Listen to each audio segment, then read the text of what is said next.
ரசிகர் மன்றம், நற்பணி மன்றம், அதுக்கப்புறம் மக்கள் இயக்கம். மக்கள் இயக்கம் தான் இன்றைக்கு கட்சியாக மாறி இருக்கு. இவங்க சொல்றது போல ஏதோ 2 ஆண்டுல வந்து கட்சி ஆரம்பிச்சு முதலமைச்சரை நோக்கி போறோம், பதவியை நோக்கி போறோம் கிடையாது. 30 ஆண்டு கால பணி, 30 ஆண்டு காலமாக செயல்பட்டு இருக்கிறோம். அந்த 30 ஆண்டு காலோட பரிமாண வளர்ச்சி தான் இன்றைக்கு வந்து நம்ம இந்த தமிழக வெற்றி கழகம் அப்படின்ற ஒரு கழகத்துக்கு வந்து இன்றைக்கு நீங்க மக்களை வந்து தலைவர் சந்திக்கல, மக்களை போய் பார்க்கல, களத்துக்கே வரல அப்படின்ற வந்து திட்டமிட்ட ஒரு நரேட்டிவ் அது.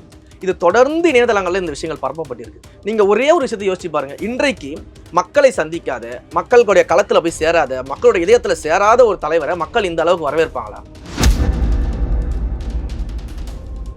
அண்ணன் தொல் திருமா அவர்கள் போராட்டம் நடத்துறாரு, காவல்துறை எடுத்து பேசுறாரு, ஆனால் மற்றபடி வேற எதுவுமே செய்ய மாட்டாரு, அவர் இன்னும் களத்துக்கு வர மாட்டேங்காருன்னு ஆதவ அர்ஜுனா அவர்கள் தொல் திருமா அவர்களை பார்த்து சொல்றாரு.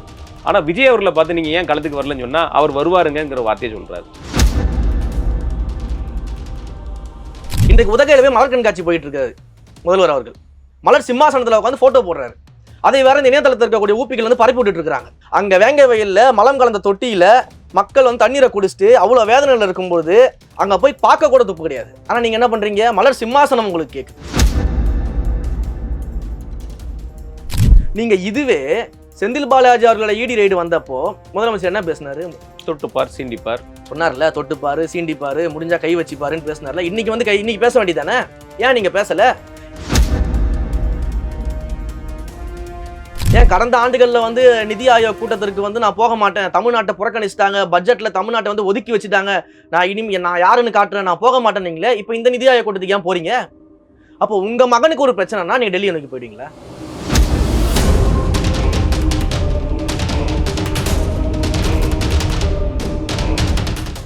ஆதவ அர்ஜுனா இன்னொரு விஷயங்களை பேசினார். அவர் என்னன்னா வடக்காடு பிரச்சனையை பொறுத்த வரைக்கும் தொல் திருமா அவர்கள், அண்ணன் தொல் திருமா அவர்கள் போராட்டம் நடத்துறாரு, காவல்துறை எடுத்து பேசுறாரு, ஆனால் மற்றபடி வேற எதுவுமே செய்ய மாட்டாரு, அவர் இன்னும் களத்துக்கு வர மாட்டேங்காருன்னு ஆதவ அர்ஜுனா அவர்கள் தொல் திருமா அவர்களை பார்த்து சொல்றாரு. ஆனா விஜய் அவர்களை பார்த்து நீங்க ஏன் களத்துக்கு வரலன்னு சொன்னா அவர் வருவாருங்கிற வார்த்தையை சொல்றாரு. நீங்க களத்துக்கு வரலன்றதே ஒரு திட்டமிட்ட நரேட்டிவ் தான் நாங்க சொல்லிக்கிட்டு இருக்கிறோம். ஏன்னா இன்றைக்கு இருக்கக்கூடிய ஆளும் ஆட்சியாளர்கள் எவ்வளவு நெருக்கடி கொடுக்குறாங்கன்னு உங்களுக்கு தெரியுமா? ஒவ்வொரு ஸ்டெப்பும் அவர் எடுத்து வைக்கும்போது, ஒவ்வொரு இடத்துக்கு போகும்போது அவங்க எவ்வளவு நெருக்கடி கொடுத்துட்டாங்கன்னு தெரியுமா? பரந்தூர் விமான நிலையத்துக்கு அந்த பிரச்சனைக்காக மக்களை சந்திக்க போகும்போது கிராமத்துக்குள்ள வரக்கூடாதுங்கிறாங்க. நாங்க கிராமத்திற்குள்ள சென்று அந்த மக்களை சந்திக்கணும்னு பர்மிஷன் கேட்கிறோம். ஆனா அதுக்கு பர்மிஷன் கிடையாது, நாங்க ஊருக்குள்ள போறதுக்கு உங்களுக்கு பர்மிஷன் கிடையாதுங்கிறாங்க. சரி, நாங்க அப்ப வந்து ஊருக்கு வெளியில ஒரு மைதானத்தில் வச்சாது மொத்த பேரை சந்திக்கிறோம்னு சொல்றோம்.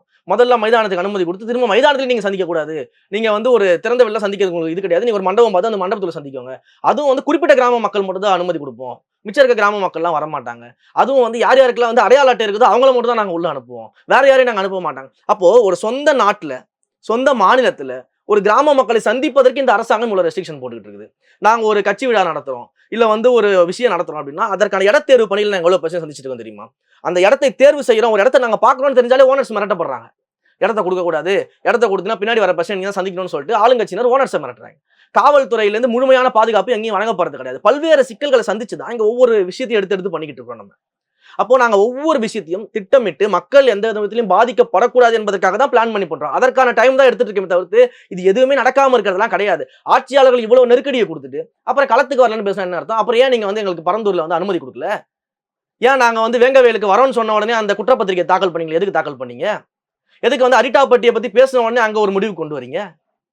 இதெல்லாம் ஏன் பண்றீங்க? அப்போ நாங்க ஒரு விஷயத்தை கையில் எடுக்கும் போது அதற்கான முட்டுக்கட்டை போடக்கூடிய வேலைகளை இந்த அளவுக்கு ஏன் நீங்க முனைப்போட செய்யறீங்க? அதுதான் எங்க தலைவர் சொல்றாரு, அந்த தடைகள் எல்லாம் தகர்த்துட்டு தடையை மீறி எங்களுக்கு செய்யறதுக்கு ரொம்ப நேரம் ஆகாது, ஆனா மக்கள் பாதிக்கப்படக்கூடாது, நம்மளே மக்களுக்கு ஒரு தவறான முன்னுதாரணமா இருக்கக்கூடாது அப்படிங்கிற அண்ணா பல்கலைக்கழக மாணவி விவகாரத்துல எங்க தலைவர் ஒரு கடிதம் எழுதுறாரு. அந்த மாணவிகளுக்காக நான் உங்களோட நிக்கிறேன், அண்ணனா நிக்கிறேன், அரணா நிக்கிறேன் ஒரு கடிதம் எழுதுறாரு. அந்த கடிதத்தை எடுத்துட்டு போயிட்டு எங்களுடைய மக்கள், எங்களுடைய தோழர்கள், எங்களுடைய மகளிர் அணி நிர்வாகிகள் என்ன பண்றாங்க? ஒவ்வொரு கல்லூரி வாசல்ல இருக்கக்கூடிய பெண்களுக்கு வந்து அதை விநியோகம் பண்றாங்க. நாங்க இருக்கிறோம், உங்களுக்கு எந்த பிரச்சனைனாலும் நீங்க எங்களை அணுகுங்க, எங்க தலைவர் இருக்காரு, எங்க கட்சி இருக்குன்னு போய் சொல்றோம். அந்த லெட்டரை கொடுத்ததுக்கு, இத்தனைக்கும் அதுல திமுகன்ற பேர் கூட கிடையாது, நான் உங்களுக்கு ஆதரவா நிக்கிறேன்ற கடிதத்தை கொடுத்ததுக்கு ஒட்டுமொத்த பேரையும் அரெஸ்ட் பண்ணி உள்ள வச்சாங்க, இன்க்ளூடிங் எங்க பொதுச் செயலாளர் அரெஸ்ட் பண்ணி வச்சாங்க. அப்ப நீங்க என்ன மாதிரியா எதிர்பார்க்கறீங்க? ஒவ்வொரு விஷயத்தையும் நாங்க இறங்கி செய்யும் போது இத்தனை முட்டுக்கட்டைகள் போட்டுட்டு இருக்கீங்க. ஆனால் தடையை மீறி செய்யறதுக்கு எங்களுக்கு ரொம்ப நேரம் ஆகாது. இதனாலதான் நாங்க வந்து பொறுமையா ஒவ்வொரு விஷயத்தையும் பிளான் பண்ணிட்டு இருக்கோம். அதே போல நான் திருமாவளவன் பற்றிய கேள்விக்கு நான் வரேன். திருமாவளவன் அவர்களை பற்றி ஆதவ அர்ஜுனா அவர்கள் சொன்ன விஷயம் ஏன் அப்படின்றத நம்ம சிந்திச்சு பார்க்கணும். இன்றைக்கு நீங்க மது ஒழிப்பு மாநாடுன்னு அண்ணன் நடத்தினாரு. அந்த மது ஒழிப்பு மாநாட்டுக்கு யாரை கூப்பிட்டு நடத்தினாரு? திமுகவை கூப்பிடுறாரு. இது எந்த வகையில நியாயமா இருக்கும்? யோசிச்சு பாருங்க. தமிழ்நாட்டுல இன்னைக்கு மது ஆறு மாதிரி ஓடிக்கிட்டு இருக்குதுங்க. இளைஞர்கள், மாணவர்கள், வயதானவர்கள் ஒவ்வொரு குடும்பமும் இன்னைக்கு அழிஞ்சு போறதுக்கு காரணமா மது இருக்குது. போதைப் பொருள் கலாச்சாரம் இருக்குது. இதை ஒழிக்காத ஒரு ஆட்சியா இந்த ஆட்சி நடந்துகிட்டு இருக்குது. போதைப் பொருள் ஆசாமிகளை கட்சிக்குள்ள வச்சிருந்தாங்க நிர்வாகியா. இவங்க வந்து மது ஒழிப்பு மாநாட்டுல கலந்துக்கிறாங்கன்னா அது எந்த வகையில ஒரு சரியான போக்கா இருக்கும்? அப்ப ஒரு மகளிருக்கு இங்க பாதுகாப்பு கிடையாது. பெண்களுக்கு வந்து அவ்வளவு சுதந்திரமா நடமாட முடியாத ஒரு சூழ்நிலை இங்க இருக்குது. அண்ணா பல்கலைக்கழக மாணவ விவகாரத்துல இவங்களுடைய அபிமானி சிக்கி இருக்கிறாரு. இன்றைக்கு வரைக்கும் நடவடிக்கை எடுக்காத ஒரு ஆட்சியா இருக்குது. அரக்கோணத்துல இப்ப சமீபத்துல நீங்க பாத்தீங்கன்னா தெரியும், அரக்கோணத்துல திமுகவுடைய நிர்வாகி அப்படி மாட்டி இருக்கிறாரு. அந்த பெண் கதறுவதெல்லாம் நீங்க மீடியால போட்டு பார்க்கும்போது வைத்தறிச்சலா இருக்குது. இப்படியுமா இருப்பாங்க? ஒரு பெண்ணை வந்து ஏமாற்றி திட்டமிட்டு கட்சியினர்களுக்கே வந்து இரையாக்கக்கூடிய செயல்ல கட்சிக்காரங்க ஈடுபடுறாங்க. அதுலயும் ஒரு மோசமான விஷயம், அந்த நிர்வாகிய இன்றைக்கு வந்து அவங்களுடைய பத்திரிகை செய்தியில வெளியே வந்திருக்கு, அந்த நிர்வாகியை வந்து பொறுப்புல இருந்து நீக்கிட்டோம், இந்த மாதிரியான பிரச்சனை இருக்கனால நீக்கிட்டோம் அப்படின்னு ஒரு செய்தி வருது. இது எப்பேற்பட்ட பித்தலாட்டம், இது எப்பேற்பட்ட அயோக்கியத்தனம். முதல்ல உங்களுடைய நிர்வாகி மேல இப்பேற்பட்ட ஒரு கம்ப்ளைண்ட் வந்திருக்குது, ஒரு பெண் கதறிட்டு இருக்காங்க, மாநிலம் முழுக்க பேசு பொருளா இருக்குது, வெறும் வந்து நிர்வாக பொறுப்புல இருந்து தூக்கிட்டேன்னு சொல்றீங்க, கட்சி விட்டு தூக்கி இருக்க வேண்டாமா இந்நேரத்துக்கு? அப்ப என்ன மாதிரியான ஆட்சி நடந்துகிட்டு இருக்குது? அப்ப இதையெல்லாம் பார்த்துட்டு நான் திருமாவளவன் என்ன பண்ணிருக்கணும்? அதனாலதான் கேட்கிறோம், நீங்க கூட்டணியில இருக்கிறீங்க, நாங்க எதிர்க்கட்சிங்க, நாங்க கேள்வி கேட்கிறோம், நீங்க கூட்டணியில இருக்கீங்க. அப்ப உங்களே வந்து ஒரு மிகப்பெரிய தலைவராக உங்களை சார்ந்தவர்கள் பார்த்துட்டு இருக்காங்களா இல்லையா? கண்டிப்பா பாக்குறாங்க. உங்களை எவ்வளவு பெரிய ஒரு தலைவராக, ஒரு இன்டெலெக்சுவல் லீடராக உங்களை பார்த்துட்டு இருக்காங்களே, அப்ப நீங்க இதெல்லாம் எதிர்த்து நீங்க என்ன பண்ண போறீங்க?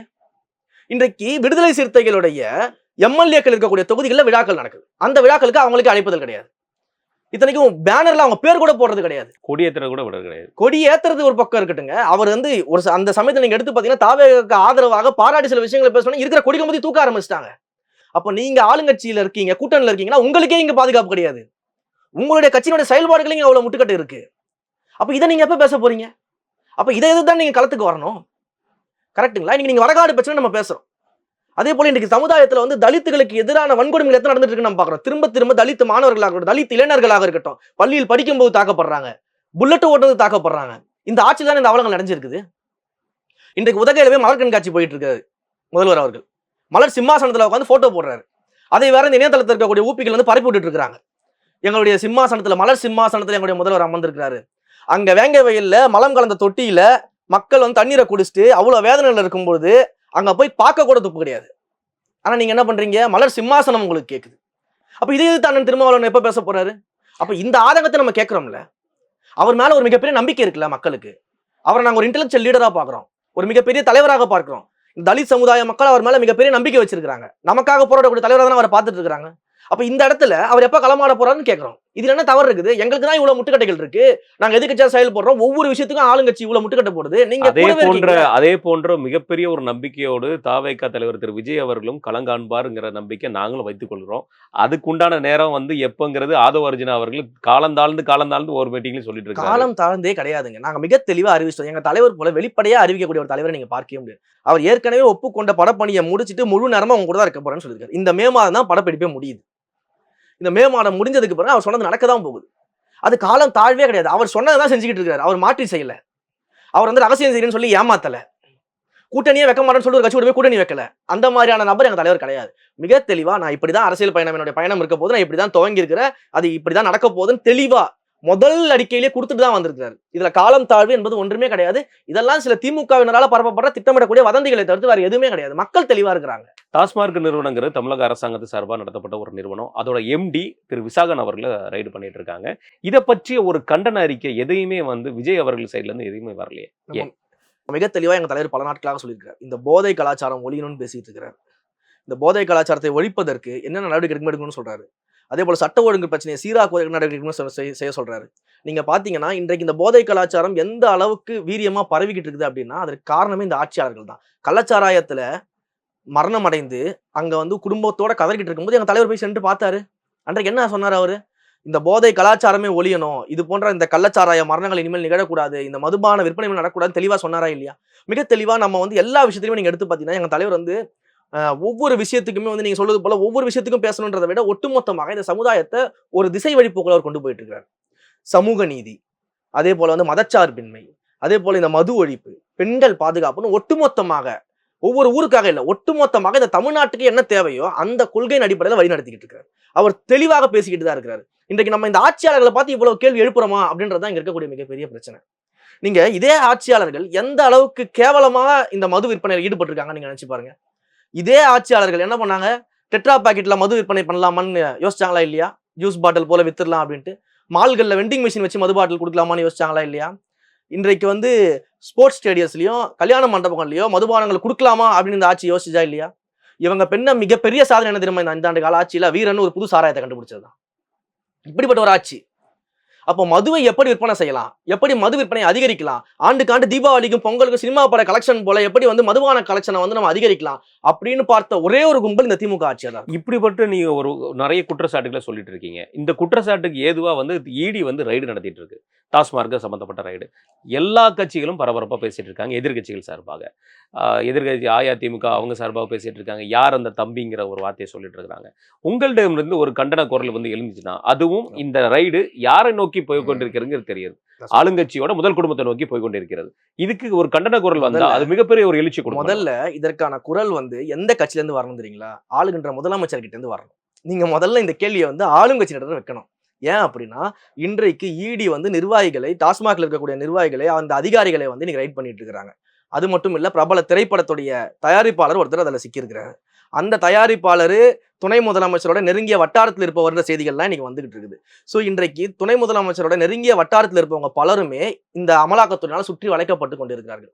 இந்த மாதிரியான ஒரு விஷயங்கள் எழும்பொழுது முதல்ல இதற்கு தார்மீகமாக வெளியில வந்து பதிலளிக்க வேண்டியவர் தமிழ்நாட்டினுடைய முதலமைச்சர்.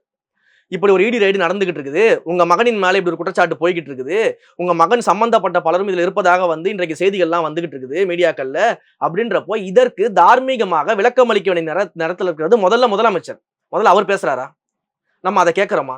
நீங்க இதுவே செந்தில் பாலாஜி அவர்களை இடி ரைடு வந்தப்போ முதலமைச்சர் என்ன பேசினாரு? தொட்டுப்பார், சீண்டிப்பார் சொன்னார்ல, தொட்டுப்பாரு, சீண்டிப்பாரு, முடிஞ்சா கை வச்சுப்பாருன்னு பேசினார்ல. இன்னைக்கு வந்து இன்னைக்கு பேச வேண்டியதானே? ஏன் நீங்க பேசல? ஏன் கடந்த ஆண்டுகள்ல வந்து நிதி ஆயோக் கூட்டத்திற்கு வந்து நான் போக மாட்டேன், தமிழ்நாட்டை புறக்கணிச்சிட்டாங்க, பட்ஜெட்ல தமிழ்நாட்டை வந்து ஒதுக்கி வச்சுட்டாங்க, நான் யாருன்னு காட்டுறேன், நான் போக மாட்டேன் நீங்களே, இப்ப இந்த நிதி ஆயோக் கூட்டத்துக்கு ஏன் போறீங்க? அப்போ உங்க மகனுக்கு ஒரு பிரச்சனைனா நீங்க டெல்லியை நோக்கி போயிடுவீங்களா? இதை ஏன் அவர் பேச மாட்டேங்கிறாரு? நம்ம ஏன் கேட்க மாட்டோம்? திரும்ப திரும்ப ஒரு கட்சி ஆரம்பிச்சு 2 வருஷ காலமாக கட்சியோட பணிகள் நடந்துகிட்டு இருக்குது, அவருடைய பணிகள் போய்கிட்டு இருக்குது. எல்லாத்தையும் நம்ம ஒரு 10 மாத காலங்களுக்குள்ள எல்லாமே நம்ம முடிக்கக்கூடிய ஒரு சூழல்ல போயிட்டு இருக்கிறோம். மிக தெளிவா நம்ம போயிட்டு இருக்கும் பொழுது எங்களை நோக்கி வரக்கூடிய விமர்சனம் ஏன் நம்ம வாக்களித்து தேர்ந்தெடுத்த ஆட்சியாளர்கள் மேல போக மாட்டேங்குது? ஏன் முதலமைச்சரை பார்த்து நம்ம இந்த கேள்வியை கேட்க மாட்டோம்? இதை தான் திரு ஆதவர்சன் அவர்களும் கேட்டார். முதல் தார்மீக கடமை ஆட்சியாளர் தானே பதில் சொல்லணும், அதுக்கு விளக்கம் சொல்லணுமா இல்லையா? ஏன் சொல்றது கிடையாது? ஏன்னா இவர்களுக்கு ஊழல் தான் இவங்க உயிர் மூச்சு. இவங்க சொல்லிட்டு இருக்காங்களா தமிழ் எங்கள் உயிர் மூச்சு, அதெல்லாம் கிடையாது. இவங்களுக்கு ஊழல் தான் உயிர் மூச்சு. அந்த ஊழலுக்காக என்ன வேணா செய்வாங்க. இன்னொரு கொடுமை என்ன தெரியுமா இவங்க கிட்ட? எதிர்கட்சியாக இருக்கும்போது மோடிக்கு கருப்பு கொடை காட்டுறது, ஆளுங்கட்சியானே வெள்ளை கொடை காட்டிடுறது. இப்படி ஒரு நடிப்பு. எதிர்கட்சியா இருக்கும்போது ஒரு வேஷம், ஆளுங்கட்சியா இருக்கும்போது ஒரு வேஷம். டபுள் ஆக்டிங் பண்ணிக்கிட்டு இருக்கிறாங்க. இன்றைக்கு போய் நீங்க டெல்லியில போய் விழுந்துடுறீங்க. உங்களுடைய சுத்தி இடி ரைடு வந்த உடனே, உங்க குடும்பத்தினர் அதில் சிக்க ஆரம்பிச்ச உடனே நீங்க டெல்லியில போயிட்டு நீங்க விழுந்துடுறீங்க, வெள்ளை கொடி காமிச்சிடுறீங்க, வெள்ளை கொடையை காமிச்சிடுறீங்க. படுத்தே விட்டான் ஐயா அப்படின்ற அந்த காமெடி மாதிரி இன்றைக்கு இந்த வேலை பண்ணிட்டு இருக்கீங்க நீங்க. இதே மாதிரி முன்னாள் பாரதிய ஜனதா கட்சியோட தலைவர் திரு அண்ணாமலை அவர்கள் குறிப்பிட்டு சொல்லும்போது இடியோட முதல் ரைடோட சொல்லும்போது டெல்லி, சத்தீஸ்கர் மாதிரி தமிழகம் இந்த டாஸ்மார்க்கில் சிக்க போகுங்கிற சொல்லியிருக்காங்க. அதே மாதிரி துணை முதல்வர் அவர்களோட நெருங்கிய வட்டாரத்தை நோக்கி இந்த டாஸ்மார்க் ரைடு போயிட்டு இருக்கு. இது நீங்க எப்படி பாக்குறீங்க? தாவேகா சார்பா இதை எப்படி பாக்குறீங்க? நாங்க எப்படி பாக்குறோம்னா, இது முழுக்க முழுக்க முழுக்க பாஜகவும் திமுகவும் இணைஞ்சு நடத்துற ஒரு நாடகம். இந்த நாடகம் தான் இங்க நடந்துகிட்டு இருக்கு. நம்ம மிக தெளிவா எங்க தலைவர் ஆரம்பத்துல ஒரு விஷயம் சொல்லுவார், நீங்க பாத்தீங்கன்னா தெரியும். திமுகவுடைய மறைமுக ஓனரே பாஜக தான். பி டீம் சி டீம்லாம் கிடையாது. திமுகவுடைய ஓனரே பாஜக தான். தமிழ்நாட்டினுடைய பாஜகவின் கிளை தான் திமுக எங்க தலைவர் சொல்லிட்டு இருக்காரு.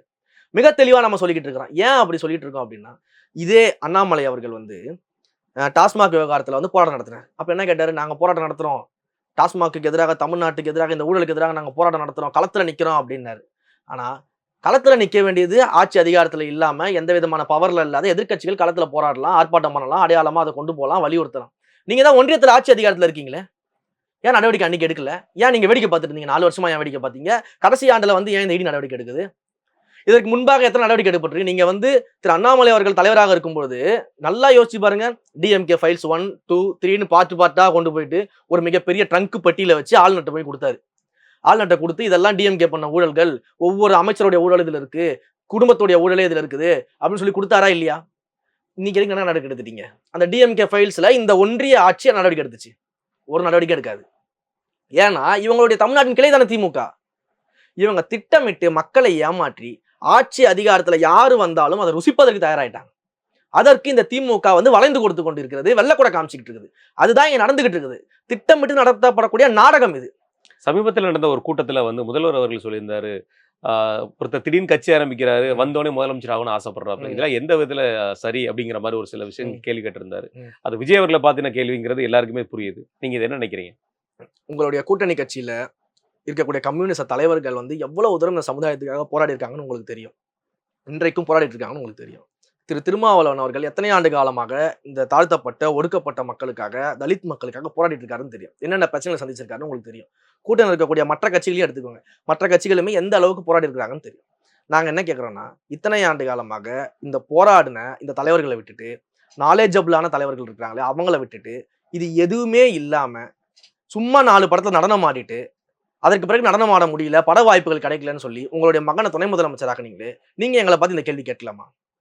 திரைப்படத்துறையில இருந்து வந்துட்டாங்க, உடனே ஒரு வருஷத்துல கட்சி ஆரம்பிச்சோடனே வந்துட்டாங்கன்னு நீங்க பேசுறீங்களே, எங்க தலைவர் 30 ஆண்டு காலம் நான் ஆரம்பத்தில் சொன்னது போல ரசிகர் மன்றமாக, நற்பணி மன்றமாக, மக்கள் இயக்கமாக சமூக சேவை செய்து மக்களுக்கு எங்கெல்லாம் உதவி தேவைப்படுதோ அங்கெல்லாம் எங்க தோழர்கள் உதவி செய்ய வைத்து, அவரும் உதவி செய்து இத்தனை ஆண்டு காலம் அதுல இருந்துட்டு நாங்க வந்து கட்சியா மாத்திருக்கிறோம். உங்களுடைய மகன் துணை முதலமைச்சராக இருக்கக்கூடிய ஐயா உதயநிதி அவர்கள் எத்தனை ஆண்டு காலம் மக்கள் சேவை செஞ்சுக்கிட்டு இருந்தாரு. எங்கள் தலைவர் நற்பணி இயக்கமாக இருக்கும்போது எத்தனை இடங்கள்ல மக்கள் பணி செஞ்சுட்டு இருந்தாரு. அப்போ உங்க மகன் என்ன பண்ணிட்டு இருந்தாரு? எங்களுடைய தலைவர் மக்கள் இயக்கமாக இருக்கும் பொழுது எவ்வளவு நலப்பணிகள் செஞ்சிருக்காரு. நீங்க கொரோனாவை எடுத்துக்கிட்டோம், வெள்ள பாதிப்புகள் நிகழ்வாக எடுத்துட்டோம், தமிழ்நாட்டில் மட்டும் கேரளாவில் வெள்ளம் பாதிக்கப்பட்டதாக இருக்கட்டும், அத்தனை இடங்கள்ல வீட்டுக்கு வீடு சென்று எங்களுடைய தோழர்கள் மக்களுக்கு உதவுனாங்க. தலைவர் நேரடியாக வங்கி கணக்குல பணம் செலுத்தினாரு, நேரடியாக உதவிகள் செஞ்சாரு. கேரளாவுக்கு எல்லாரும் வண்டியில வந்து பொருள் எடுத்துட்டு போய் கொடுத்தாங்க. அப்பெல்லாம் திரு உதயநிதி ஸ்டாலின் என்ன பண்ணிட்டு இருந்தாரு? அப்ப யாரை பார்த்து சினிமாவில இருந்து வந்த ஒரு வருஷத்துல முதலமைச்சர் ஆயிடுறாங்க அப்படின்னு நீங்க பேசுறீங்கன்னா, இதுல என்ன தகுதி இருக்குது உங்களுக்கு பேசுறதுக்கு? யோசிச்சு பாருங்க. அப்ப நீங்க யாரு? உங்களுடைய கட்சியில அக்கா கனிமொழி கூட ரீசெண்டா ஒரு பேட்டி கொடுத்தா பார்த்தேன், நான் கேள்விப்பட்டேன். எந்த அளவுக்கு உண்மைன்னு தெரியல, நான் செய்திகள்ல பார்த்தேன். ஏன்னா நிர்வாகத்தை பத்தி தெரியாதவங்க எல்லாம் வந்து ஆட்சி அமைக்கணும்னு ஆசைப்படுறாங்க. நிர்வாகம் தெரிஞ்ச, அரசியல் தெரிஞ்ச, இத்தனை ஆண்டு காலமாக வந்து உங்களுடைய கட்சியில பயணிச்சிட்டு இருக்க அவங்களுக்கே நீங்க துணை முதலமைச்சர் கொடுக்கல. இது எதையுமே செய்யாத உங்க மகனுக்கு தான் கொடுத்துருக்கீங்க. கூட்டணி கட்சிகளுக்கு நீங்க துணை முதலமைச்சர் கொடுக்கல, அமைச்சரவையில பங்கு கொடுக்கல, உங்களுடைய குடும்பத்துக்கு தான் நீங்க கொடுத்துருக்கீங்க. ஒரு ஜல்லிக்கட்டு மேடையில அமர்ந்து வந்து ஜல்லிக்கட்டை பாக்குற இடத்துல கூட கூட்டணி கிடையாது, வாரிசுகள் தான் உட்காரணும். கூட்டணி கட்சி தலைவர்களோ ஒரு கலெக்டர் கூட உட்கார அனுமதி கிடையாது, எழுப்பி அனுப்பி விட்டுருவாங்க. அப்ப இப்படிப்பட்ட ஒரு ஆட்சி நடத்திக்கிட்டு இருக்குது, ஒரு குடும்பத்துடைய ஆட்சி நடத்திக்கிட்டு ஒரு வாரிசு அரசியல் பண்ணிக்கிட்டு இருக்க நீங்க, மன்னராட்சி பண்ணிட்டு இருக்க நீங்க, எங்களை பார்த்து இந்த கேள்வி கேட்கறது என்ன உரிமை இருக்கு உங்களுக்கு? என்ன தகுதி இருக்கு முதல்ல உங்களுக்கு? நிதி ஆயோக் கூட்டத்தை பொறுத்த வரைக்கும் இது வந்து தமிழ்நாட்டின் நலனுக்காக அவர் நிச்சயமா கலந்துக்க போறது கிடையாது. இந்த இடி சுற்றி வளைத்துக் கொண்டிருக்கிறது. அதனால எந்த விதமான நடவடிக்கையும் தன்னுடைய மகன் மீதோ, தன்னுடைய குடும்பத்தின் மீதோ, தன்னுடைய கட்சியில் இருக்கக்கூடிய அமைச்சர்கள் மீதோ நான் எடுத்துடக்கூடாது. நீங்க சொல்றது எல்லாம் நான் செஞ்சிடுறேன், இனிமே உங்களுக்கு கம்ப்ளீட்டா வெள்ளை தான், கருப்பு கொடையே கிடையாதுன்னு சரண்டர் ஆகிறதுக்காக செல்லக்கூடிய கூட்டம் தான் இது. இதற்கு முன்பாக நீங்க செல்லாதப்போ இப்போ இந்த இடி வளையத்தை சிக்கினதுக்கு அப்புறம் நீங்க செல்றீங்க அப்படின்னா அதுல வந்து உங்களுடைய சுயநலம் மட்டும்தான் இருக்கே தவிர்த்து எந்த விதமான பொதுநலமும் இருக்க போறது கிடையாது.